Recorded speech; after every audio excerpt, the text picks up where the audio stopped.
Hello all, I'm Sai and in today's video I'm bringing to you my October book haul. I think I did my last book haul like 2 months back and I had around 10 books to show back then. But in the span of 2 months I have acquired more than 20 books as a whole. Of these I got 5 books alone for a collab and the rest of the books were bought by me during the Amazon Great Indian Festival sale. When I'm filming this video the sale is still not over, but I got like a huge number of books at insanely great prices. So I just went forward and bought them. I have a mixture of genres here, so without any further ado let's get into the books right away.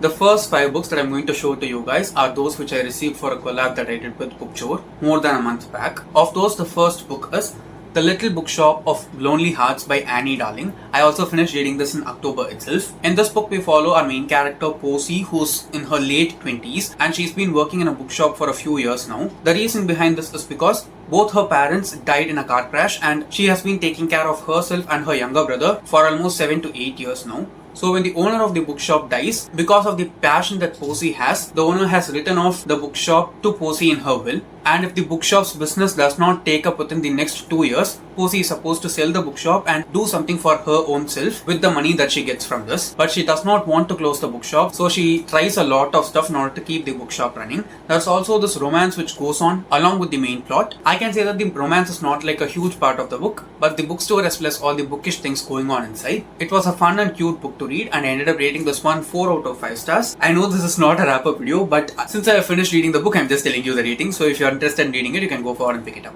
The next one is also another kind of bookish book and it is The Village Green Bookshop by Rachel Lucas. I've also not read anything else by this author before, but after reading the blurb of this book, I wanted to get a copy for myself and give it a read. Now in this book we follow our main character who is a married woman and she is living with her family in this small village which is very new to her. Her husband is a workaholic and her son is in his teenage, so he does not want to do a lot of stuff with his mother. Because of this, our main character here is lonely and she tries to bring a little bit of changes to this conservative village where she is living right now. Even the idea of her trying to open up a small bookshop with the post office there stirs up the village and causes some kinds of troubles. While she is trying to do this, there are also some things which happen in the background that reveal a lot of things about the people who are involved in the story and their past lives. It sounds like a cozy, small town kind of contemporary novel and I'm very excited to read it. Also see the cover of this book, it is very beautiful. I don't think my camera is doing it justice, but the cover just looks way much prettier while I see it with my eyes down through the camera. The next 3 books are by the same author, but of these 3, the first 2 that I'm going to show you are books which I have already read last year.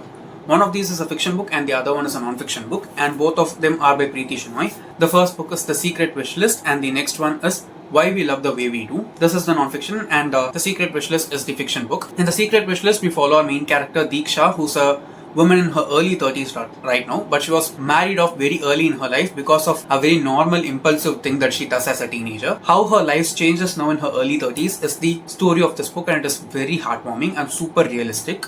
And in Why We Love the Way We Do, the author talks about the different reasons behind why we love in certain ways and why it is very different for men and women and all other people inside the society. This is a very insightful book and this is such a heartwarming book. So if you're interested in trying any of these 2 books, I'd highly suggest you to go forward and try them. I read both of these during the end of last year and they easily become some of my favorite books, and they also bumped up Preeti Shenoy as one of my favorite authors. So these are the next 2 books and I wanted physical copies of them, and when I could acquire them without spending money for a collab, I just went forward and bought them. The next Preeti Shenoy book is Tea for Two and a Piece of Cake. This is also a contemporary romance and it is an adult contemporary romance. It is a romance in which the age gap between the 2 main characters who are involved in the romance is a bit wider. I'll just read the synopsis from the back of the book so that I can convey it even more properly to you guys. A story about the magic of love and the warmth of friendship. Nisha's life is far from perfect. At 26, she is plump, plain looking and without a boyfriend.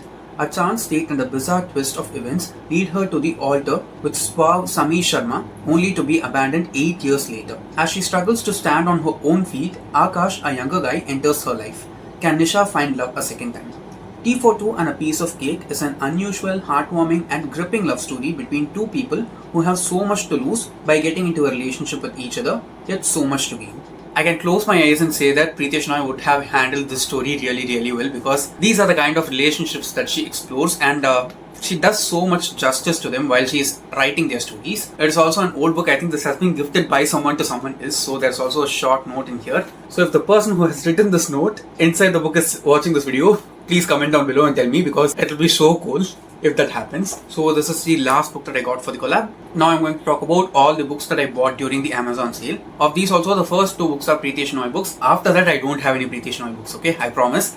Just bear with me for a while. And both of these are fiction books again. The first of which is The One You Cannot Have. Now this is about this complicated love story between 3 people, of whom our main characters are Anjali, Aman and Shruti. Now in the beginning of the story, Aman loves Shruti and Anjali loves Aman. But because of some reasons, the love between Aman and Shruti fail and Shruti gets married to this other person. So Aman moves abroad and tries to heal from his relationship wound. And when he is ready to get back into some other different relationship, he comes back to India, during which he is trying to build a relationship with Anjali, who is already in love with him. While he is trying his best to make his relationship with Anjali better, there is also this huge void in his heart which has been caused because of his failed relationship with Shruti. Will Aman be able to move on, and will any of these characters whom we are going to focus on the story have a happily ever after is the plot of the book. So from all that I can see, it is basically a love triangle but has a lot of unrequited loves going on here. I think it will be quite painful to read, but again, I trust Preeti Shenoy, that's why I bought this book. Let's just wait and see how it is going to go. So the last Preeti Shenoy book inside this book haul is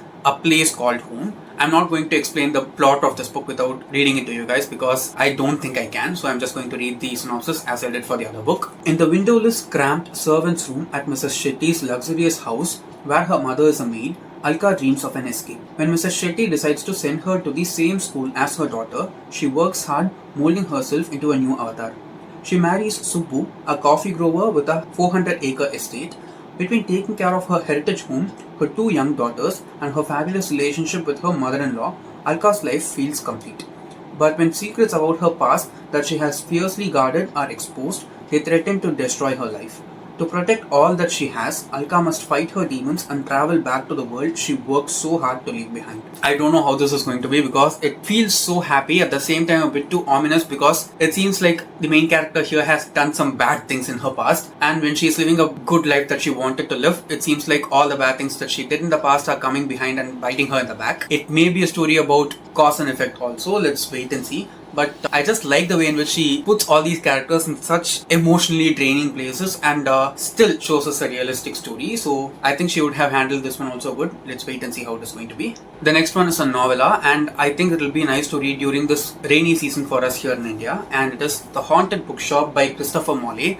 I don't basically know anything about this book other than the fact that it is a mystery, and it also has something to do with ghostly things that are going on inside a bookshop. I don't know whether this is a classic or not, but it feels like a classic from all the setup that is going on in the synopsis of the book. So if any of you guys have read this book, please do let me know in the comments, because I'm trying to read bookish or book related books set up in different atmospheres so that I can make a curated list of such books for you guys. So if you have any such recommendations, or if you have read this book before me, please tell me all that in the comments, because I think it will be helpful for me. So yeah, The Haunted Bookshop by Christopher Morley is the next book inside the list. The next book is the 5th installment in one of my favorite series, and it is also a YA mystery series. The book is 9 Liars by Maureen Johnson, which is the 5th book inside the Truly Devious series. The first 3 books inside the series have a single story going on. The 4th book is a separate story, and the 5th book, this one, which is also a separate story. And all of these happen one after the other. You need not read the 4th and 5th books in that order. You can read any of these 2 in any order, but you have to finish reading the first 3 books in order to completely enjoy the other 2. So in this book we follow our main character Stevie Bell, who's like a genius detective who does not feel like she's a genius and just a normal person, and her friend group whom we follow throughout the series, going from their school in Vermont, America, to solve a case in England.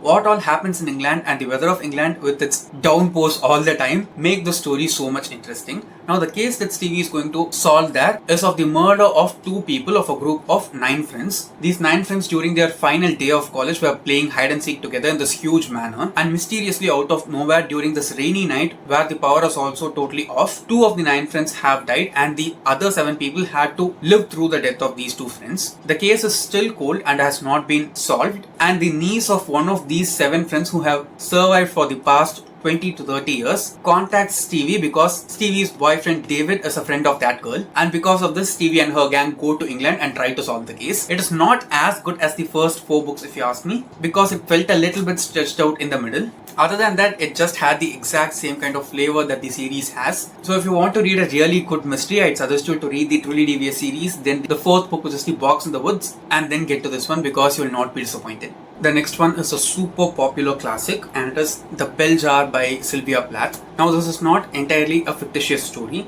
This is an autobiographical fiction in which the author talks about her own life incidents in the way of them happening to her main character here. It is mostly about societal expectations on a person, especially a woman, during that time when the book was written. I think it was during the 1950s or 60s. And if I'm not wrong, The Bell Jar is the most popular work by the author, even though all of her other works are also popular. I think I have read only one other story by Sylvia Plath before, and I think it is called The 12th Station. I read it like 4 to 4.5 years back, so I don't remember it that clearly in my mind right now. But I'm very excited to read this one because I have heard nothing but great things about this book from anyone that has talked about it. And I bought this for somewhere just around 50 or 60 rupees, so it was a steal deal for me. The plan is to read it by the end of the year. Let's wait and see. The next one is an Indian middle grade standalone fantasy book, and it is Astra, The Quest for Star Song by Aditya and Arnav Mukherjee. I have seen this book multiple times being recommended to me on Amazon, but I have skipped it each and every time because I'm not that much into reading middle grade books. But again, I got this for a great deal, around 60 or 70 rupees only, so I just went forward and bought it because I want to read more Indian fantasy books. Since this is also a standalone, I'm not committed to a series, so that's great. This book is actually happening in ancient India as a setup, and we have Ravana still alive in the story, and he is trying to wield this Astra called Star Song. Our main character in the story, Varkan, is this prince who has been imprisoned in this tower, and during this particular day, he gets his freedom, and he's going to be the wielder of Star Song, which is the Astra that is being aimed upon by Ravana. While tasting his freedom as well as wielding that Astra named Star Song, our main character here might change the course of the world. So it has both fantastical as well as Indian mythological elements woven into it. Since it's middle grade, I don't think it will take much time for me to read it, but I'm a bit concerned about the writing. I hope it is good. So if you have read this book before, tell me down in the comments how it is. The next one is a classic, and it is Dr. Jekyll and Mr. Hyde with the Merry Men and Other Stories by Stevenson. So this has both a novel as well as some other short stories, if I'm not wrong. And the genre of this one is mystery, classic mystery. I'm just going to read the synopsis from the back of the book again. In seeking to discover his inner self, the brilliant Dr. Henry Jekyll discovers a monster.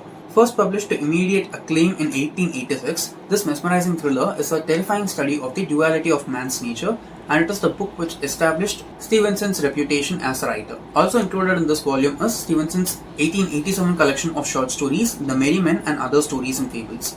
The Merry Men is a gripping Highland tale of shipwrecks and madness, Markheim, a sinister study of the mind of a murderer, Thrawn Janet, a spine-chilling tale of demonic possession, Olala, a study of degeneration and incipient vampirism in the Spanish mountains, Will o' the Mill, a thought-provoking fable about a mountain innkeeper, and The Treasure of Franchard, a study of French bourgeois life. So I think this is going to have a lot of things for me to read and understand basically. And it also says that it is a classic thriller and not a mystery. So I might be wrong with that. It sounds quite fun, so I should just wait and see how it is going to be. And I hope I will be able to read this during the cold season itself because it seems like that kind of a book. The next one is a short story collection from a main series, and it is also an adult fantasy series. I have read another series by this author. The book is Road Brothers by Mark Lawrence. Now this is a collection of short stories from the Broken Empire trilogy. I've read only the Red Sister trilogy by Mark Lawrence, and I loved that series totally. I read that nearly 2 years back now. And this one is about the main character from his Prince of Thorns series, if I'm not wrong. I've heard that series has a lot of fan following as well as haters because of the main character there.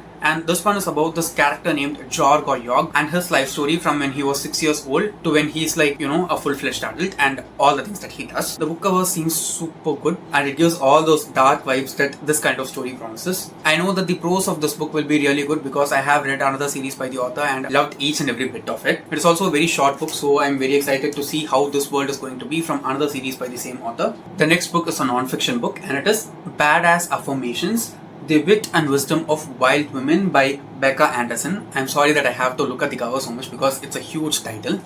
And this book is basically about the stories of some great women inside the world who have stood up for themselves, shown themselves authentically as themselves to the world, and also achieved a lot of things that paved the way for so many other people inside the world. It also has a lot of affirmations which can be used in order to bring out our authentic self by practicing some of the things that the author talks about in here. I found that it is available in the Audible Plus catalog too, so I have added it to my library. I'll probably listen to the audiobook audiobook of this one and follow on with a physical copy. It's also a very tiny book. I might end up reading this for non-fiction number. It also has some writing space in which we can journal our thoughts, it seems. I don't know whether this book is available at the same price for which I bought it or not. It was just for around 49 or 59 rupees and I can easily say it's totally worth it. The whole design of the book is beautiful. So yeah, this is the next book. The next one is a mystery book and it is also kind of a psychological mystery if I'm not wrong. It is How to Kill Your Family by Mackey. I tried reading this book 3 years back in 2021, I think somewhere around my birthday as an audiobook, but it did not gel with me that much back then. The title of the book is the thing which just attracted me towards it so much because I've not seen such a dark title anywhere before. And it has such a contrasting cover. It has beautiful pink as the background and we have the main character, if I'm not wrong here, trying to buddy someone. This is basically a revenge story of our main character Grace, whose family have been murdered and she's become a serial killer right now and trying to get revenge on all the people who ended up killing her family. From the few minutes that I listened to the audiobook, the tone of the book was quite funny for having such a title. And I also waited this long to buy this book because it was always expensive on Amazon and while I bought it, it was just for around 120 rupees or so. And it always had that, kind of teal green cover when I was looking for it, and this is the first time that I got this beautiful pink, so I just wanted to grab the copy and I got it. I know many people have read this and have suggested me to read it too, so I'm going to try this hopefully during the rainy season itself because I think it'll be good for that. The next one is a book that I've been meaning to read for like more than 4 years now, but still after getting the book I'm super frightened to read it, which is Why We Sleep by Mathhew Walker. And this book basically talks about the importance of sleep and how we are not wasting time while we are sleeping and just making our life better. I'm a person who sleeps like on an average of 6 hours each and every day, not more than that. Especially if I'm going to work to office, it's not more than 6 hours at all. Only during the weekend I get 7 to 8 hours of sleep and I've been doing that for like more than half a decade now. I know that it's not that healthy a practice, but with all the things that are going on in life and all the things that we want to do, sometimes sleep does not feel like a priority and we need to see the reality of how it is affecting our health in order to, at least frighten us into sleeping properly and sleeping enough so that we can function efficiently. I know that once I read this book, I will be frightened because my sleep pattern has not been good for the past few years. I think I have been sleeping enough because I'm able to do all the work that I'm doing, but I don't know how it will or won't affect me in the future. In order to understand it more and, make my sleep patterns and sleep habits healthier, I'm going to try and read this book. It is still terrifying though. The next one is a blend of different genres like literary fiction, contemporary and fantasy also to a certain extent, and it is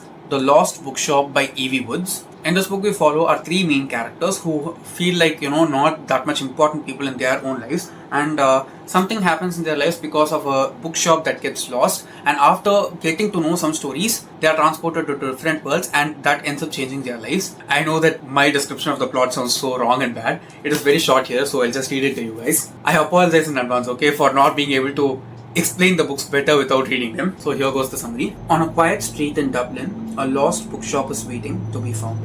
For too long, Opaline, Martha and Henry have been the side characters in their own lives. But when a vanishing bookshop casts its spell, these 3 unsuspecting strangers will discover that their own stories are every bit as extraordinary as the ones found in the pages of their beloved books. By unlocking the secrets of the shelves, they find themselves transported to a world of wonder, where nothing is as it seems. That sounds mysterious and fantastical to me, and is also about a bookshop, okay? So I'm going to try and read this ASAP. Just look at this cover, it is beautiful. Again, the camera is just effing things up here. You can see, right, it's beautiful. It also has some gold foiling here and there, which makes it look even more pretty. The next one is A Good House for Children by Kate Collins. Now this is a gothic fantasy book in which we see the story of 2 families happening in the now and 4 decades back. 2 of our main characters whom we follow here are women, and in the present we see this woman with her family of her husband and 2 children moving into this very creepy manor on the top of a cliff, and for some reason her husband thinks that that'll be the best place for them to raise up 2 children, but there are a lot of creepy things going on in the house and she's not able to convey it properly to anyone. At the same time, 40 years back what has happened is our other main character has gotten into the house for the family where the patriarch has died as a nanny to take care of the children, and she also experiences the same kind of creepy things that are going on in the present. What is causing all of these things to happen is the patriarch of the house who died, a ghost, and causing all these problems inside the house. And whether the story of the past character ended up as a tragedy that triggers the things that are happening in the current plot of the story is the actual story for us. It sounds a bit terrifying since it has children in the title itself, and it also sounds super creepy. So yeah, I can't wait to read this. The next one is the first book inside a YA fantasy duology and is also the debut of the author. I'll be very honest here, I bought this book just because the cover looks super pretty,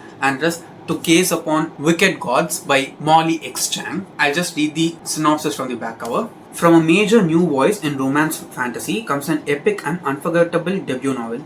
She has power over death, he has power over her. For as long as Yang Ruing has been alive, the empire of Erlang has been occupied by Romans who mercilessly defeated the magic of her people. Now the invaders' advanced science, technology and military make them gods. But Ruing is special, having been blessed by death and born with the ability to pull life out of mortal bodies. When Antony, the second prince of Rome, uncovers Ruing's power, he offers her an impossible deal. If she becomes his private assassin and eliminates his political rivals, her family will be protected. But can Ruing truly trust this prince, whose promises of a better world make her heart ache and whose smile makes her pulse beat faster? When two enemies strike a dangerous bargain, will they end a war or ignite one? That sounds a little bit like Throne of Glass also to me, but I'm very excited to read this because the main character has the ability to pull out life from mortal beings. That is just super badass and such a huge power. I want to see how the author handles it here since it's also a debut. I don't have much expectations. I told you, right? I just bought it for the cover. It looks very, very beautiful. The designer of the cover did a great job. I hope the story is just as good as this cover. The next one is also the first book inside an adult fantasy duology, and I think this book was published early last year or early this year because I saw this on many people's anticipated releases list, and the book is Fathom Folk by Eliza Chan. Again, see the cover of this book. I did not buy it for the cover though because I have heard about this book a lot, many times. But the cover also looks so beautiful. I'll just read the blurb from the back of the book to you guys. Revolution is brewing in the semi-submerged city of Tiankawi between humans and the Fathom Folk who live in its waters. This gloriously imaginative debut fantasy inspired by East Asian mythology and ocean folk tales is a novel of magic, rebellion and change. Welcome to Tiankawi, shining pearl of human civilization and a safe haven for those fleeing civil unrest. Or at least that's how it first appears. But in the semi-flooded city, humans are quite literally on top, peering down from shining towers and aerial walkways on the Fathom Folk, sirens, sea witches, kelpies and kappas who live in the polluted waters below. For half-siren Mira, promotion to captain of the border guard means an opportunity to help her downtrodden people. But if earning the trust and respect of her human colleagues wasn't hard enough, everything Mira has worked towards is put into jeopardy when Nami, a know-it-all water dragon and Fathom Folk princess, is exiled to the city under Mira's watch. When extremists sabotage a city festival, violence erupts as does the clampdown on Fathom Folk rights. Both Nami and Mira must decide if the cost of change is worth paying or if Tiankawi should be left to drown. That sounds super twisted and also very deep in terms of world building. I'm very excited to see how the various aspects of East Asian mythology are tied into this fantasy story. The cover looks just gorgeous and I also like water-based stories. Let's wait and see how this is going to go. The next one is a literary fiction and it's also kind of a historical fiction, which is The House of Doors by Tan Tuan Eng. It was longlisted for the Booker Prize in 2023, so it's not that old. Now in this book we follow the story of a couple who live in Penang and they have this friend who's the husband's friend visiting them and he spends some time there. The friend who visits them is a writer and he has a lot of personal problems going on in his life.